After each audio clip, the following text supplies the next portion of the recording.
कही सखी रात गजबे घटना घटल सुतल में सैया के छतिया से सटल ए सखी हाँ का कही सखी रात गजबे घटना घटल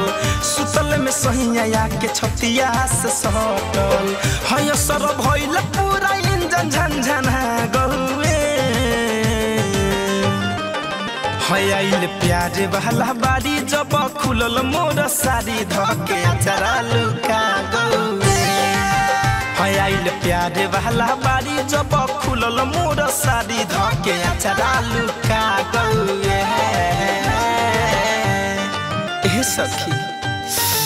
खा बताई अपना दिल के दर्द मना कबो ना धके सुतल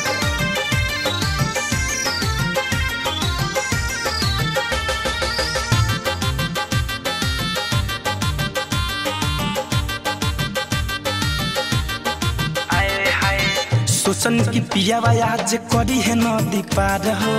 झटक में सूत गइल टंगरी पसार हो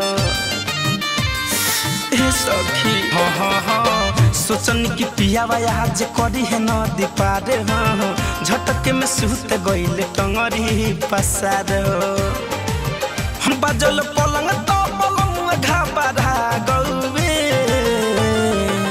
हयाइल प्यारे वाला बारी जब खुलल मोर सारी धके चरा लुका गौए हयाइल प्यारे वाला बारी जब खुलल मोर सारी धके चरा लुका गौए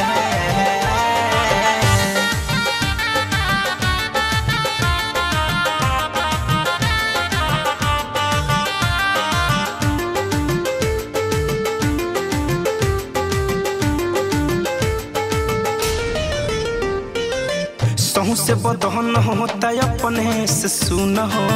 धरे कंधन जना मनोले हनीमून हो कितना बताइए सखी राज गाजीपुरी ना बुझेले फील हो जीतू दिनेश जी से टूट गइले दिल हो राहुल रहस्य के चाल तो चिन्हा गहुए आइल प्यारे वाला बारी जब खुलल मोर सारी धके चरा लुका गौए आइल प्यारे वाला बारी जब खुलल मोर सारी धके चरा लुका